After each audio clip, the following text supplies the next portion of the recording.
The Utah Jazz, weren't they annoying? Let's talk about their players. It's a season review. Michael Bolton. Thanks, Josh. It's Michael Bolton here, and it's time for another episode of the Locked On Fantasy Basketball Podcast. Let's get to it. Let's get to it, indeed. You are Locked On Fantasy, your daily NBA fantasy podcast. Part of the Locked On Podcast Network, your team every day. Hello and welcome to the Locked On Fantasy Basketball Podcast, brought to you by Basketball Monster. My name is Josh Lloyd, and when I walk into a room, I make sure that other people know that I'm a threat. I'm also the lead fantasy analyst at basketballmonster.com, and today's episode is brought to you by Amazon Fire TV Stick 4K. Turn any TV into your Xbox, no console needed. Head to amazon.com/Fire TV Locked On to learn more. Thank you also for making Locked On Fantasy Basketball your first listen every day. We are free. We are available on all platforms. Hit the thumb, the bang, the comment. Great. Love it. LockedOnDaily.com as well. Got a few days until the end of April. Join up over there. Sign up. Free newsletters. And there are some prizes we are giving out before the end of April. So go and do that. This is the beginning of a season review series. I can't tell you exactly how the schedule is going to go because I am heading away for a few days. So there'll be some pre-recorded stuff that's coming out, and you'll know how that goes. But what we did in the past, and I like the shows that I did last year. Obviously, I always like every show. It's like they're like my offspring. They're not their shows, but I felt like I didn't do enough sort of on some of the fringier players. Which, when we're talking about fantasy basketball at the first week of May or close enough to it, you want to be getting into some dynasty stuff. So I'm going to split these shows into two. We're going to look at guys that are 25 and older in one show, which will be this one, and then the younger players in the other one. So there'll be shorter shows with coverage of two different sort of groups of players. That's how we're going to tackle that.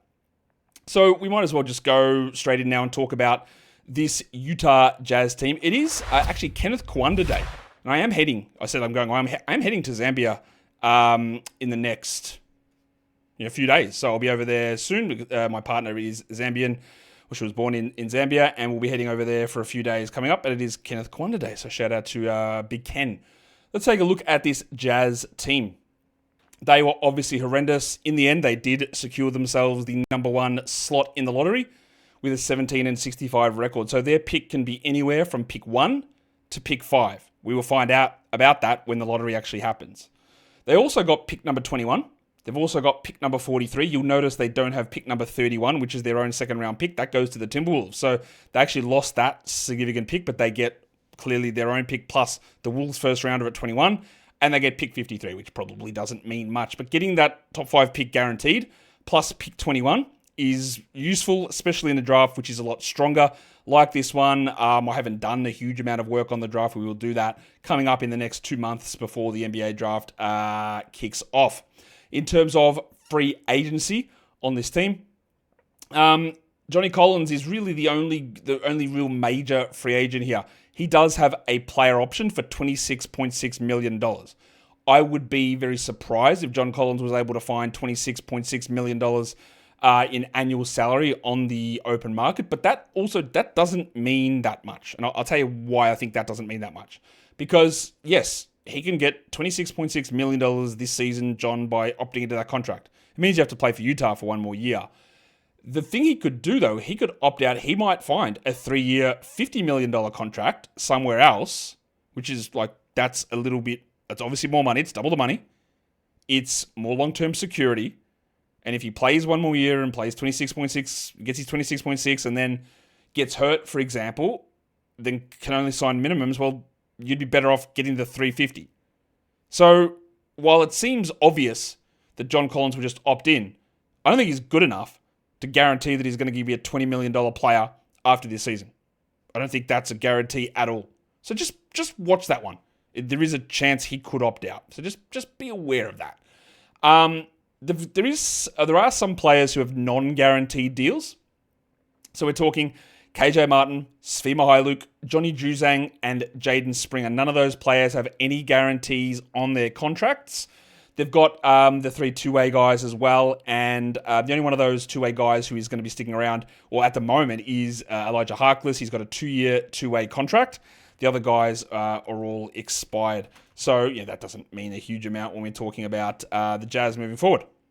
So, that's just a bit of a brief overview of them for this upcoming season. So, let's just get in and start to talk about some of these players, the older players, the 25s and older. There are 8 guys on this team who do fit into that age range, which I think would have surprised some of you. Let's start with the most annoying one of these guys, and that is Lauri Markkanen. Now, I will just say this as a preface for the Jazz overall for this season. There are going to be many of you watching this who go, I will never draft a Utah Jazz player again. And let me tell you, I apologize to you. I hope your family or your kids aren't listening. You're an idiot. You're an idiot. We've all done idiotic things, but that's idiotic. Because you would have been the same sort of person saying that when the Thunder tanked for 2 years, or when the Sixers tanked for 2 years, or when the Pistons were bad for 2 years. It's an idiotic thing to say. The Jazz were in the conference finals or the second round of the playoffs, whatever it was, 4 years ago. They're not going to be bad forever. Everything requires context, nuance, and understanding of the situation. I want to talk about Lauri Markkanen here. Look, if they draft Cooper Flagg, it's going to be very hard for them to go aggressive tank again. If they get pick 2 or pick 3 and get Bailey or Harper, it's going to be very hard for them to go full tank again. They could trade Lauri Markkanen in the offseason, which would help them going tank. I don't know what they're doing. If they fall to pick 5, then they will almost certainly tank again. And they could move off of Markkanen. I don't know. But blanket statements are insane. Yeah, it was annoying, and we knew to avoid Markkanen. We knew that. And we make the assessments again in August and in September about how we're going to attack this team moving forward. But ideas, and because you got your feelings hurt, I'm talking to the general populace, the Jazz sitting guys, and that's going to impact your decision making for every year moving forward, is a bad way of looking at it. So just expel that mindset. Get rid of it. You might draft a Jazz player. You might not. But you can't just write it off. And you can't write Lauri Markkanen off. It was bad. Like I said, we did not want anything to do with Lauri Markkanen in head-to-head leagues this season. It wasn't just that the games played dropped for Lauri. We played 47 games. He just was bad. Now, you'll notice, if you are watching this on YouTube, there's a lot of numbers up on the screen. I'll just give you a brief overview of what's happening. The bottom line there is just the regular stats. So he averaged 19 and 6 with 0.7 steals and 0.4 blocks, which is disgusting. He just didn't shoot well. 35 from 3, 42 from the field. All that's there. Up the top, you see his age, you see usage, you see minutes per game, you see games played, you see what the ADP was. You see, actually, that's not the ADP, my bad. I just realized that is not correct, so my bad on that. His Durant ranking, which is 91st. His Yahoo points ranking, which is 95th. Like, these are bad numbers. He was 76th before the trade deadline. He was 153rd after the trade deadline. These are all bad. The other numbers on the side are just some selected advanced numbers that are important to look at. The first two there are some advanced stats. DPM is Darko. The other one is DRIP, another forward projecting advanced metric. But I'm including the delta number here. The delta is how much the player changed their forward projection over the course of the season. And Markkanen in Darko was in the 6th percentile, which means Darko hated what happened and is very pessimistic on his future. For DRIP, he's in the 31st percentile. That's bad. That is a decline phase beginning. That is not good. The other things you look at with these stats, and this is part of the issue with Markkanen, he needs high usage and high efficiency to be good at fantasy, because offensive load, 64th percentile, that's not very high, clearly, for a guy that's an all-star. Passing creation volume, 50th percentile. Time on ball, 31st percentile. Deflection rate, 20th percentile. Percentage of shots contested at the rim, 46th percentile. Everything there is bad. Everything. So while you might say, I'm never drafting Lauri Markkanen again, and I understand that completely, it shouldn't just be because he sat games. He was legitimately bad. And he needs a certain set of circumstances. We remember him in Chicago. Remember him in Cleveland. We remember that. And it wasn't that good because he doesn't get assists. He doesn't get steals. He doesn't get blocks. He doesn't get high usage. He doesn't have the ball in his hands. He requires elite shooting with high usage. And those things didn't happen. So I'd be very panicky. I'd be very, very worried about Lauri Markkanen and his fantasy upside as we move forward. There will be this siren song of, what if he's a 22-point scorer and shoots 50%? I will be very much out, not just because he plays for the Jazz or because they tanked or whatever. There is a bunch of warning signs here about where Markkanen goes from here. We've got more Jazz players to talk about. Johnny Collins, Collin Sexton, Jordan Clarkson, and then some of the other guys who are sort of silly season players, but a little bit on the older side as well, we're going to get to as well. Today's episode, though, is brought to you by Prize Picks. The playoffs are here. The NBA, the NHL, the playoffs are ready to go, and there's no better time to turn your sports knowledge into real cash with Prize Picks. And that is the best destination for daily fantasy action. It's simple on Prize Picks. You just pick more or less on at least 2 player projections, and you're in. You can mix and match players across basketball, hockey, baseball, even other sports to give it a shot to win up to 2,000 times your cash now. Yeah, 2,000 times. You can look at Jokic in the Nuggets and Clippers series. You could look at the assists of Luka Doncic or LeBron James for the Lakers up against the Wolves. You can put Connor McDavid in there for goals, or Austin Matthews for shots in hockey. You could look at RBIs from anyone on the Padres. You probably want to go under on all those numbers at the moment, but all that stuff you can put together, plus things like Taco Tuesday discounts and Flex Friday promos. You can get a little bit more value every week and get paid fast, sometimes in as little as 15 minutes. So download the app today and use the code LOCKEDONNBA to get $50 instantly after you play your first $5 lineup. That is code LOCKEDONNBA to get $50 instantly after you play your first $5 lineup. Prize Picks, run your game. Okay, so we've gone through that. Now we're talking again more of the Utah Jazz, the older, over 25 players on this squad that are worth our discussions, and that will bring us to talk about the Baptist himself, John Collins. I was just not right with Collins this season. I was just massively off in terms of where his projection would sit, and I think there are very clear reasons for that. He ended up averaging 19 and 8. He had a steal and a block. He shot 53 and 85. These are all unbelievably good fantasy numbers. He ended the season on a per-game basis 36th in Durant. He was a top 65 fantasy points guy. He was 40th before the deadline. He was 43rd after the deadline. So even in the limited games that he did play, like consistency. He only played 40 games a night. He averaged 31 minutes. He had 24 usage, the same as Markkanen. He's 28 years old. He's just a couple of months younger than Lauri. But remember, and it is hard to remember this because I've had these discussions and I'm very guilty of this as well. He was not their starter. He was not even their backup at times. Taylor Hendricks was their starting power forward and he played 3 games. And then Collins didn't even get the opportunity to start immediately. He was playing backup center. And then eventually he did move in and play as the starting power forward. But to begin the year, he played 18 minutes, 24 minutes, 19 minutes. He hit 30 minutes firstly on the 4th of November. And then he moved into the starting lineup on the 12th of November. But because guys were out, that's what happened. There was no plan for him to be that guy. There was no plan for him to be starting and playing 31 minutes a night. That wasn't their way to look at this.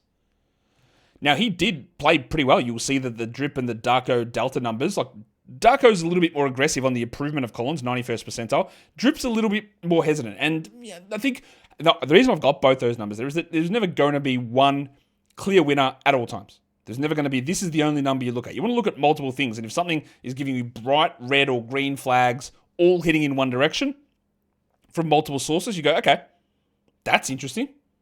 If something's giving you some differences of opinion, you can then go, well, that fits in with how I view these players, and then look at it that way and understand there's a variability with it. Like I would look at Collins who's 28, who wasn't supposed to start and probably wouldn't next season as well, as someone I'm just not going to be interested in. And I will try to use, it is hard because he only played 40 games, but I'd want to get off him for sure. Offensive load, not that high. Doesn't pass, wasn't on ball. Didn't generate deflections. He contested shots at an okay rate, but nothing super exciting. He was just there. Lauri was out. Kessler rested games. Hendricks got hurt. They went to Filipowski and Cody Williams ahead of him. Like, these are all, like, the numbers are great for Collins. they're great. 19-8 with elite percentages plus a steal and a block, and he hit 1.5 threes, and hit those at 40%. That's all very good. But I'm not really convinced that John Collins is a player that good teams want. I know that sounds harsh, but I'm not convinced that I don't think that's true. I just realized, annoyingly, that drip delta percentile that I've got there is incorrect, so ignore that one. The number should be around 64th percentile for Collins, so it is still positive on it, like Darko is, and the same with the Markkanen one. So for all of the Jazz ones, all these graphics which took hours and hours to produce, the drip delta percentile is incorrect, so I apologize for that. I will just verbally say those numbers. So Markkanen in one of the bottom numbers again in terms of where his career seems like it was heading, which is not great, but again, context is all important about this when we talk about players on these teams. Let's go to Collin Sexton now, another interesting player who I was just really wrong about. I thought, okay, they are going to include him as a part of this and play him next to Keyonte George as the starter, which again didn't work. And then I was told before the season started that he's not a part of their future. And okay, that's really interesting. I don't really know what to make of that. And then he still ended up playing a lot, and they ended up, after a rough start and some rocky starts and obviously games missed, he did have value. He's not a great fantasy player, very clearly. And he was someone who was frustrating the roster. His first half was better than his second. He was the 96th ranked player pre-trade and 126th post. He's only 26. He had 27 usage in 28 minutes. He played 63 games. He ended up 117th and 113th in points leagues. He averaged 18 points. But the problem with Sexton, we know, is he just doesn't do anything. What else does he do? 4 assists? Sure, cool. 87 from the line is good. 41 from 3 is good. And 48 from the field is good. But nobody wants Collin Sexton playing 28 minutes a night. Nobody wants Collin Sexton being a 27 usage player on any sort of good team. Again, the drip delta figure there is incorrect. It sits at 32nd percentile, which is... So not 32nd, 20th percentile. So both Darko had him dropping down to 32nd percentile as well. So just a decline in Sexton's future outlook. His offensive load and his pass and creation volume are sky high. 92nd for load, 90th for pass and creation. Again, no team wants that. Sexton is not that guy. Even the Jazz don't want that. So I do think that this is really, I don't even know how best to phrase it, but is it best case this last season? 84th percentile on ball. He doesn't contest at the rim, obviously. He doesn't get deflection. He doesn't do any of that stuff. He's a low passing, his passing volume was fine, 90th percentile, but the assist numbers are not great. And all of that, there's nothing that stands out there in those advanced numbers when looking at what Sexton could possibly do. He's only 26, but I don't look at that and go, okay. Yeah, he's moving forward and teams want to unlock some stuff. I look at that and go, who's going to want him to actually do as much as he did? Nobody would be my answer. Why would anybody want Collin Sexton to be one of the highest or most important usage players that's going around? Why would you want that? I think the answer is you wouldn't. And that should be pretty worrying in terms of where he goes from here. Now, he is still under contract. I would imagine that they don't want to prioritize him moving forward. But again, their roster is just very bereft of talent. And the draft is just going to change a lot. But this was a rocky start from Sexton. He got jazzed towards the end of the year, obviously, as all of them did. But heading into next season, I wouldn't expect that they've got any level of faith in what Sexton's able to do. I wouldn't think that they'd want to prioritize him really, in the slightest. So, you talk about these guys that we've spoken about, Collins and Markkanen and Sexton from a dynasty perspective. I would think that Markkanen does improve next season, but I'd be very worried about it. And I think Collins and Sexton, that is probably would never have a season as good as what we just saw. And even then, that was pretty frustrating. That's, again, open for you guys to comment on it differently, but I don't really see it. Let's get back to talking about the other veteran who was a key part of their rotation, plus a few other guys in a sec. Today's episode, though, it is brought to you by FanDuel Sportsbook, and the NBA playoffs are here. So FanDuel is giving new customers an incredible way to get in on the action. When you join FanDuel, you place your first $5 bet, you win your first $5 bet, and you get $250 in bonus bets when that bet wins. You can do it on straight ups and lines and totals. You can do it on series. You can do it on individual player props. You can also do it live in-game on player props. You can combine the player props live in-game into a same-game parlay as well for a chance to win big. So don't miss out. Head to FanDuel.com and claim your $250 in bonus bets today. And don't forget to gamble responsibly. The last guy that we want to talk about here on this Jazz team from a veteran perspective who was a pretty key part or could be considered, I guess maybe that's a more accurate way, could be considered a key part of the rotation was Jordan Clarkson, the Filipino legend himself, the man on the street, JORDANCLARKSON. Clarko, multiple injuries, and these were legit injuries. Obviously, I think he could have played more down the stretch, but he did have a legitimate plantar fascia issue that cost him a bunch of time early on in the season. Clarkson is now 33 years old. He also ran at an incredibly high 28% usage, and he only played 37 games. He wasn't able to be a top 150 player in category leagues. He wasn't able to be a top 120 player in points leagues, and that's per game. And post-deadline, it got way worse, 222nd post-deadline. He still scored 16 points a game, but he only played 26 minutes.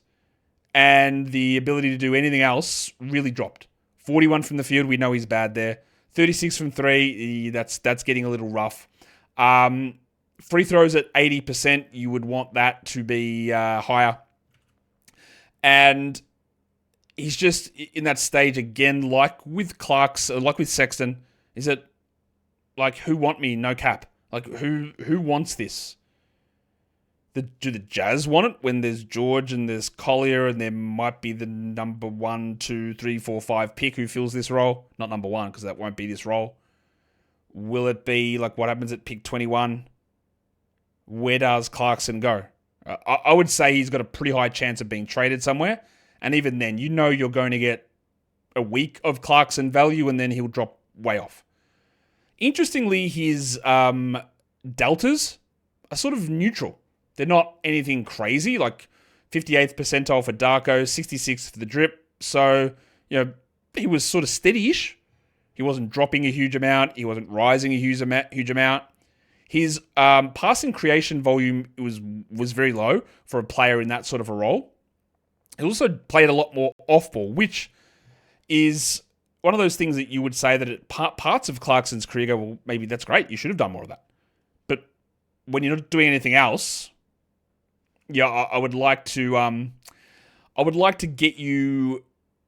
If your value is going to be just usage scoring, then you need to be more on ball. And maybe that's something that could change if he was on a different team, because again, there was Sexton, there was George, there was Collier, there was Markkanen being on ball. Collins is decent usage. There's a lot of guys who needed it, and Clarkson did take a step back. So, we talk about Clarkson there. I don't imagine there are many situations where he's going to be able to have higher usage or play more minutes heading into next season. So I would say that his time as a fantasy contributor is pretty much done. Let's go into some of the other guys now who are in that older range. Now, you might say, well, Oscar Tshiebwe it's year 2, Josh. He barely played. Yeah, he's old. Older as a second-year player. He's just barely over 25, and he played only 18 minutes a night. Only played 14 games. He was 268th in Durant ranking. He was 189th in points leagues, Oscar Tshiebwe. What he is an elite rebounder. 9 boards per game in 18 minutes. He shot 60 from the field and 74 from the line, which is whatever. But there's just really not much else going on there for Oscar Tshiebwe. What else was he bringing? Again, the answer is not very much. He was, though, 90th percentile in his Darko Delta and 77th in his Drip Delta. So, a big improver. Now, Darko's an advanced metric that does punish first-year players a lot. So you expect a lot of second-year guys, which is also realistic. First-year guys are usually terrible. So you want second-year guys to take steps forward, and he did, and that's encouraging. But look at how low the 7th percentile time on ball. 14th percentile load. He doesn't pass. And one of the things that is also, you're playing as a center, very undersized, obviously, is in the 47th percentile contesting shots at the rim. Basically, he's out there to rebound. And he does it. And when you're in situations where things are completely haywire like the Jazz were this season, you could have used him for rebound streaming. But that's it. I don't think there's any real faith in him being any level of backup center, third string center even. Like, there's no hidden Paul Reed-ness to this. There's no Adembona in this. He's a one-trick pony, and that's probably it. Let's go to Svi Mykhailiuk, who I'm guessing that most people just didn't know played for the Jazz until second half of the year. We didn't really see much of him early on. He's already 28, Svi. He only played 38 games. It wasn't a very good season. He averaged 9 points. There's not a lot else going on there. The shooting was under 40%. He was at 35% from three. He's on a non-guaranteed deal, and the Jazz will need to clear roster spots to sign rookies. I would be relatively surprised if Svi is back for the Jazz. His deltas are all sort of, they're 35th percentile Darko and 53rd on drip. So, he's starting to decline. The shooting wasn't there. He barely had the 52nd percentile. So, 62nd percentile load is, not that good for a guy that's not that good defensively. The deflection numbers are all right, but he was a guy that you want to be an elite knockdown shooter who wasn't. And we're on the downswing. If you want a general rule of if a player's getting better or worse, once you're 28, you're getting worse. Now, elite players, the rate at which they decline is relatively flat. If you're bad, it can just be over really quickly. But even guys, Giannis, Jokic, Shea, these sort of players, you hit age 28 or 29, you will start to get worse. It will be tiny amounts for some. It'll be huge for others. Even guys like Jokic, even guys like LeBron, these sort of players, they will get worse. It's all about the degree to which somebody will get worse in that sort of environment. But when you're someone like Mykhailiuk, it's going to drop. And when your bankable skill is a little bit of passing that he can have at times, but when your bankable skill is shooting and it's not there, well, it's just not there. We're at this guy. I'm very grateful for this guy just for nickname purposes, Micah Potter. He flashed a few things earlier in the season, and he was honestly one of the key players on this Jazz team that set them up to get the number one pick. Or set them up to get the number one odds in the lottery. And that sounds harsh, but he was playing just way too much to begin this season. He had a 10 usage. He played 19 minutes and played only 38 games. He averaged 4 and 4. He's like a stretchy big man, like 0.4 blocks a game in 18 minutes. It's not great, but that's sort of what he is. But shot the free throws well, but 32% from three. Obviously, that's not a great number. There was a big discrepancy in his Darko and drip delta. Darko had him at 22nd percentile, drip at 71st. So drip thought he did improve. Darko was like, I'm not really feeling this for Mr. Potter, and we think that we're getting some decline for him as the season went on. It wasn't an impressive, I guess. Darko wasn't impressed with what we got out of Micah Potter. I'll put it that way. First percentile load, just not involved offensively at all. But even a guy that you would think is a little bit better defensively, 67th percentile in contests, not high enough. Because you're not having the ball, you're not passing much, your shooting is fine, but it's not great. There were a few little moments from Potter, but honestly, he was out there to help them lose games. But he's not the king of that because it's this man, Elijah Harkless. You may know him as EJ Harkless. He was getting just an incredible run of minutes earlier on this season. And then towards the second half, he just didn't play. He was 411th in Durant. He played 10 games. He played 14 minutes a game with 12 usage, 3 points. Shot 28 from 3. He is on a two-way still for next season. He averaged a steal a game in 14 minutes, which is legitimately impressive. But it's across nothing. He just didn't play at all. The deltas were positive, 77th percentile drip, 60th in Darko, so that's interesting. He's obviously no offensive low, but 93rd percentile deflections, plus that steal, and it just makes you go, we just do remember it. Now he is 25, who never touched the ball. But that's, out of those guys like Potter, or even Mykhailiuk, who's dropped off a little bit, or Tshiebwe's one skill, which is the rebounding, it is interesting that Harkless did have that one skill, the defensive hands, which it's just something. It's nothing, but it's something. And we're really just mentioning him for completeness sake. As simple as that. And that is the group of Utah Jazz men who were over the age of 25. We're going to come back and we are going to talk about the younger guys, go into some detail on some of those players. So we're going to keep this a little bit short. I apologize for the mistranscription on the drip delta, and for the young guys, that will still be the incorrect, so we'll just go through that manually. But then for the other teams, we will have that fixed. I do apologize. It's really frustrating to me, but I am on a bit of a time crunch considering I'm going away, and re-editing all of those would take hours upon hours. Guys, hit the thumb up, hit the subscribe, leave your comments down below. I'll see you either today or tomorrow for the second Jazz part. We'll see. Guys, we are done here. Thank you so much for listening, everyone. See ya.